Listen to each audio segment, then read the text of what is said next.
Hi, I'm April Boykin. I'm a holistic psychotherapist and an Eden Energy Medicine advanced practitioner. And I'm Andrea Vaughn. I am a clinical social worker and I'm an alignment coach. Welcome to our podcast, Healing Doesn't Have to Hurt. This is a podcast for anyone who is on their healing journey, seeking personal growth and alignment through gentle practices that honor our nervous system and our soul. We're glad you're here.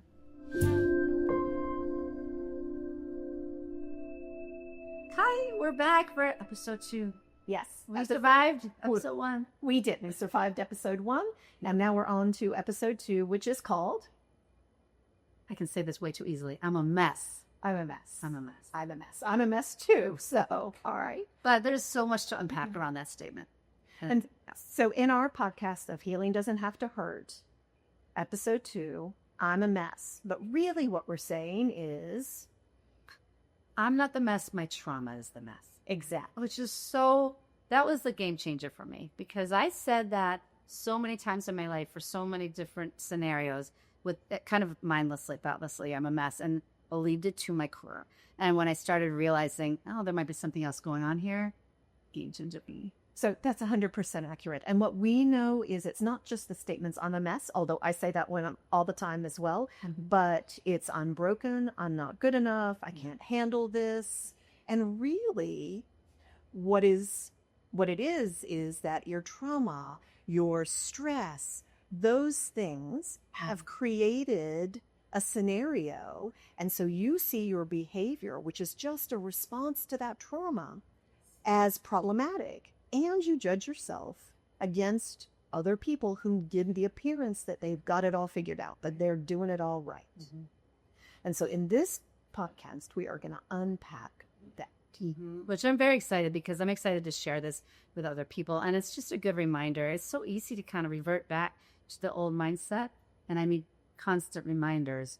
And once it softens that belief that, maybe I'm not quite a mess, there's so much more that is possible. Yes. And I love living that way. And I want other people to live that way too. So I'm excited. Yeah. When I think about the ananas, I think about, as a counselor, how many people come into my office and who have said, I can't do this anymore. I haven't been able, I've not achieved, I'm a mess. Yeah, I'm a mess, right? Mm-hmm. And really, they're not seeing how resilient they are. Yes. Right. Or like I've known, I overcame a whole lot in my life, but I didn't really care. I didn't give any credit to it. Like that was in the past. It felt completely separate. Yeah, but I'm a mess now. Big deal that I was resilient. I'm not resilient anymore. And that's what's inaccurate. But it doesn't feel good. It doesn't feel good to feel that way about myself. No, and it's inaccurate, right? When you look back over your history of everything you've ever done, you have so many successes, right? Overcoming.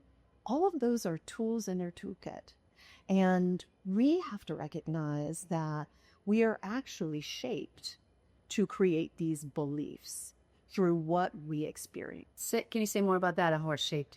What do you mean? So our nervous system and our brain create our beliefs. So if I have a belief I'm a mess or I'm broken, it comes from cellular. Mm-hmm. And so when we have something happen, when there's a big T trauma or chronic stress or neglect or lots of chaos and instability. Or right? Shaming. Or shaming, right? So big or little. Your brain is wired to do 2 things, right? Keep you alive and procreate. And we're not talking about procreating today. Thank you. Yeah. Like we didn't talk about that. What we're talking about, your brains is intended to keep you alive. Mm-hmm. And so it is looking at every situation as what's going on. And so how can I keep you alive? How can I keep this from causing you to be unalived in our next situation? So when we look at the brain, what happens is there's a big experience, creates lots of emotion.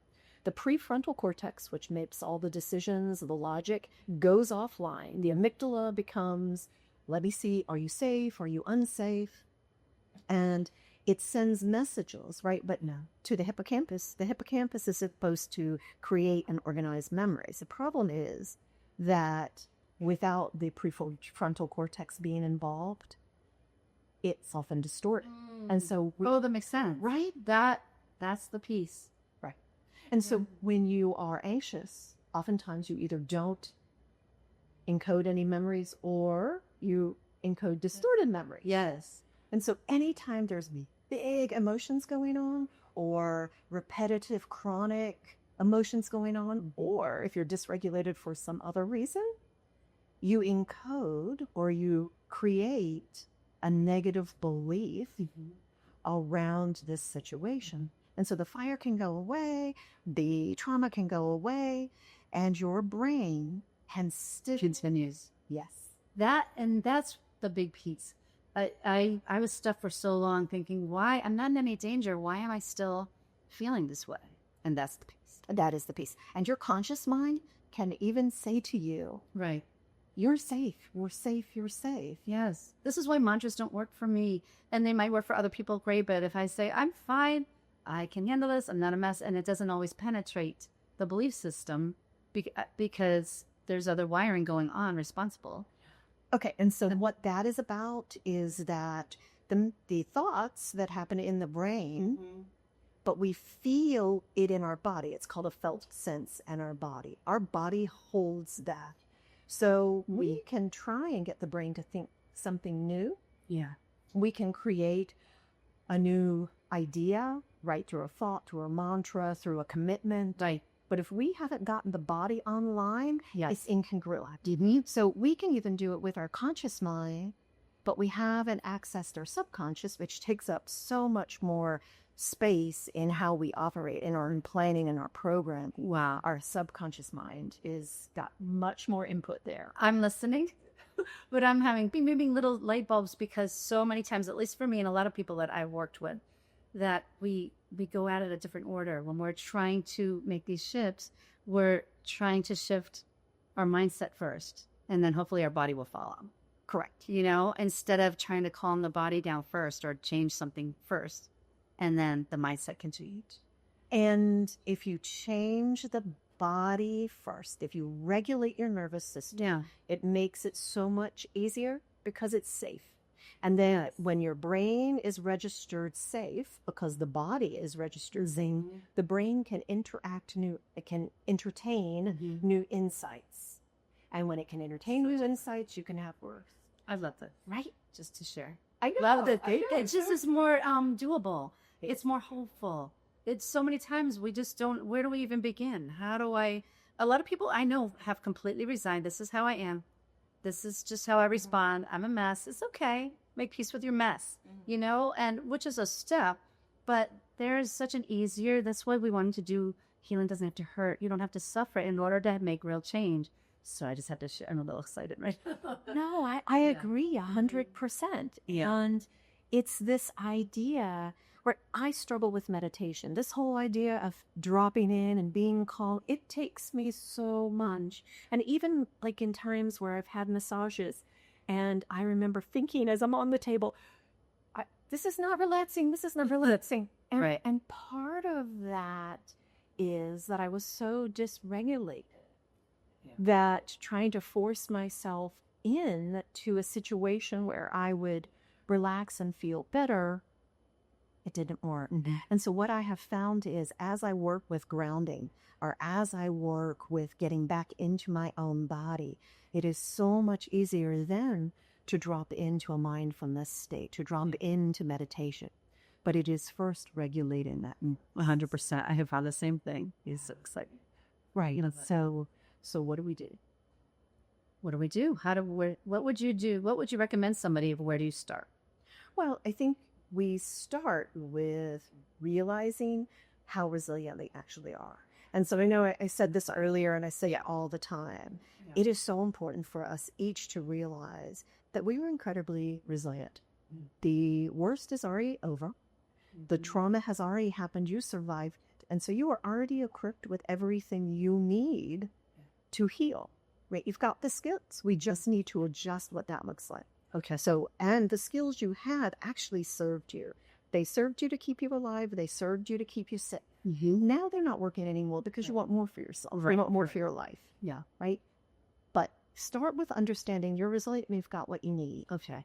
And then you can talk about some other techniques. Mm-hmm. And so I want you to talk about the one you use, which is fascinating. I don't even think you realize. Tell me. It's your story about Morgan Freeman. Morgan Freeman. Yes. Talk about Yes. So I found this just happened kind of organically. I kind of watched more Morgan Freeman films than was probably a little bit normal. And I would notice that he'd be in my head a little bit. And I had turned Morgan Freeman into a verb, where I Morgan Freeman in my life. And it was like I would have this narration in my head, but it initially started in a negative way. I don't know if I told you that, but I would say, I'm going to go to the gym 4 times this week. And then I would hear, but she didn't go to the gym 4 times this week. And I would just notice. And the more mindfulness work I did, it was so much about noticing without judgment, allowing the moment. And the more I worked on these simple tools of learning how to meditate, noticing without judgment, noticing the moment, I would notice, I got Morgan Freeman in my head. I'm kind of narrating. And even the narration, even if it was negative, was like, it helped remove me. It gave me a little distance from whatever yuckiness was going on. And I had this pivotal time or thought or idea. What if I could kind of be the director for Morgan in my head and say, let's try and narrate it at least neutrally. Like, oh, and then she was interested. Why wasn't she going more often? And then Morgan became more positive. And I started narrating different moments that just helped me allow things without assigning meaning to it. Right. And so I'm Morgan Freeman in my life. There you go. Thank you for asking that. It's so funny. I love it. See, well, it's such a great way to organically begin to shift how your beliefs are about you. Mm-hmm. And so there's an ACT, which is acceptance and commitment therapy, and they have techniques called cognitive diffusion. And what that is, when we have a negative thought or belief, we connect to it, right? They get stuck in it. He's very strong. He's strong. very strong. Yeah. And so the technique of cognitive diffusion is, how do you begin to separate yourself from that belief? Mm-hmm. And so one of the techniques is called cognitive diffusion. Yeah. And so if you think, oh, I'm a failure. Oh, I'm a failure. Oh, I'm a mess. I always do this. I never do this. I can't do this. I'll never be able to. Yeah. All of the things. Yeah. If you simply shift just slightly and say, oh, I'm having a thought that I'm a failure. Yes. I'm having a thought that I'm a mess. I'm having a thought that I can't do this. Mm-hmm. And actually creates that distance. And from that distance, you can begin to shift that you are not the thought, you are having thought. That is it. Oh, and that is such a profound difference from being in the mess to identify as the mess or the thought. I love that, identifying as the thought. That distance it was a life-changing pivot for me. It was amazing. No, yeah. And it makes lots of sense. Mm-hmm. And when we are able to really sit with that idea that my thoughts aren't always right or correct, that they may be coming from a place of distortion to keep me safe, right? Because again, when you have a negative thought, you are more likely to take some kind of action to make things better. It's your brain trying to keep you safe. Yeah. It's just no longer working. We don't need it anymore. Because the service where It doesn't we want it. serve us. Yeah. Mm-hmm. And so once we realize that so much of our negative thinking is really just about distortions, so much easier to shift in. What would serve me better? Mm-hmm. Right? What could I think that might actually motivate me or support me in making a change? But a lot of times we need that step before we go there. Is just to have that little distance. And I, for the longest time, I did not know how to get started. But that's something that I could do, that I could wrap my head around and believe in that moment isn't that interesting? I'm having this thought right now. I'm not the thought. I'm having this thought. I'm having this feeling. I'm having this experience, but in a really cool Morgan Freeman voice. Yes. Well, it always helps when you add Morgan Freeman's voice in, right? That always is better. That is always better. Mm-hmm. Yeah. So anytime you can have that perspective, you can step back, you are giving yourself space to begin to think something different. Mm-hmm. Which is really important, Julia. And that's where we begin. Because when you said where we start, I'm like, I don't know where we start. Yeah. And this is how I like talking through it.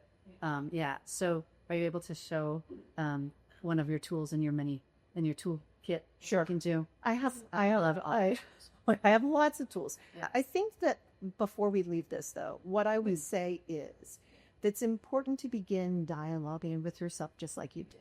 Yeah. When you really say to yourself, oh, so how can isn't that interesting?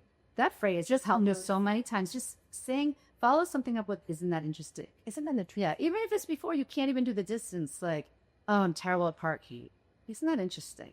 Something about it softens. I'm big into softening. Like, yeah, it softens. And that's a nice, if somebody cannot get to the point of like, I'm having a thought, if that's too far a step, do something even more general, like follow it up with a phrase. You can say that phrase and then see how it feels. Yes, you're right. Dialogue is really good. It is. And that allows you, and softening is a really big thing because I really believe in being gentle with us, right? Yeah. Gentle with yourself, be gentle with yourself, be gentle with yourself, right? Like just, the world is so hard. Be gentle with Grace.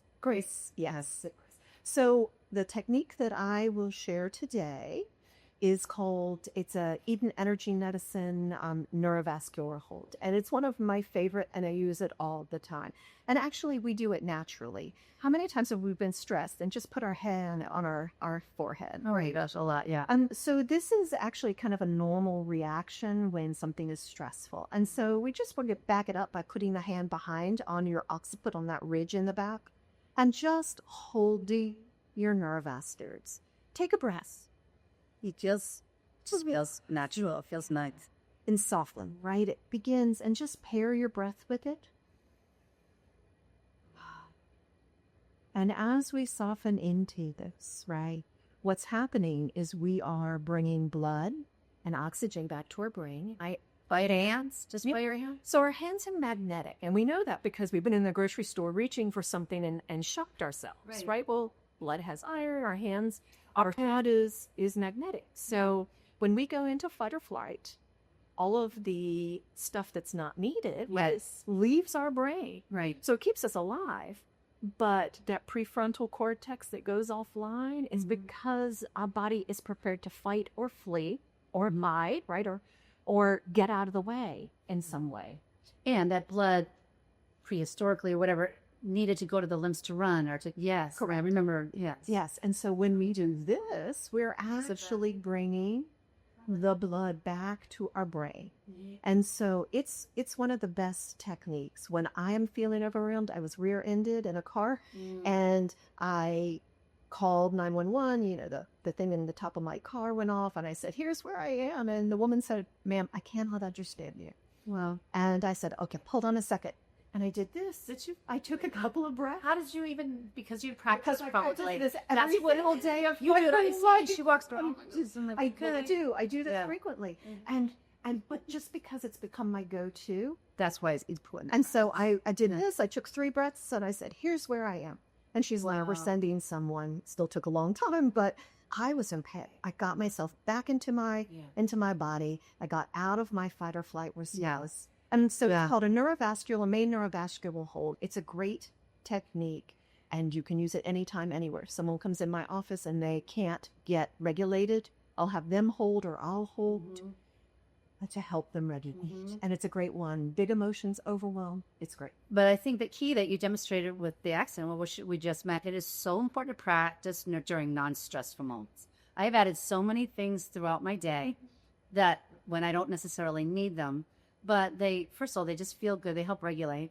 I probably am lying. I probably do need them. Who am I kidding? But when you need them for a major thing, you can access them. Kind of like if you work out regularly at the gym, then you need your strength and you have it. It's the same thing. And so, because sometimes if you're waiting to breathe till you need it, it's harder to access. So I can see just doing this different times of the day. It feels really good. And your body's just naturally, kind of like when you're driving and there's something, your arm just kind of close out. Well, that's not a good example. Never mind, because I don't practice doing that. But it's the same kind of thing. You just want it to be a reflex. You just want to be able to know, okay, this is my go-to. Right? Yeah. And you need it. Well, it's easy to figure out the ones that feel the best to you. And as we go through these, Yeah. I always encourage people, find one that you really like. Yeah. Do it over and over. And I will tell you, you even say to me, people say to me, "Oh, she's always touching herself. She's always," and it is true. I am always holding something. I am, tapping. Yeah, so many times I walk in and you're going like this. I'm like doing the chicken. Something must be I off. look like a chicken, but I am. No, or you're crossing. You're doing all your techniques all the time. All the time. And it's because, right, I'm taking care of what my body needs. So I encourage, and I'll share lots of them. I love this one.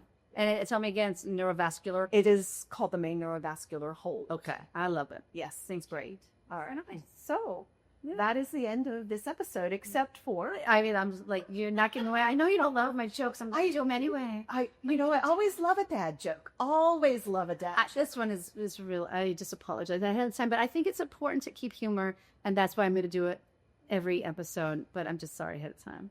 It's okay. Go. No, I'm ready for it. You ready? All right. What do you call a can opener that doesn't work? I have not. A can't opener. Yes, right? That's sorry, Paul. I'm going to find a better one for next time. No, that's perfect. But that's all I had time Can't for. openers. Yes, right. Yeah. All right. Well, yay. So we're going to come together again, and we're going to talk a little more. I love when you share the techniques. And it's really because I know like surface amount of these things, and you just have done such a deep dive with all your trainings of what happens in the body, why we are the way we are, and what is happening in the body. I just think that's a game changer if we can remember. So I think we do this when we talk about it, but I think we probably shouldn't say out loud. Part of the reason we're doing this is because even though at this age we're wearing these techniques, we still have to be purposeful in working them, right? As much practice as we've had, we continue to work with these things on an ongoing basis. It's we share this to everyone that we know. We talk about this with everyone we know in all walks of our lives. Yeah. Thank you so much for joining us for our chats, where we are sharing some of the information that we have found valuable for in our own personal lives. Things that we talk about over a drink or dinner, we just want to share with other people because we know we're not the only ones. And we really appreciate the support and you're tuning in. And really, we would love to hear any other either suggestions or things that come up in your conversations with your family and friends that you would like to hear some tips and tricks on how to regulate your nervous system to address them and just live more peacefully. Please chime in the comments and let us know what more you would like to hear. That would be fantastic. We all deserve to live a more peaceful, balanced life. Yeah. Thank you so much. Have a good day. Be gentle with yourself.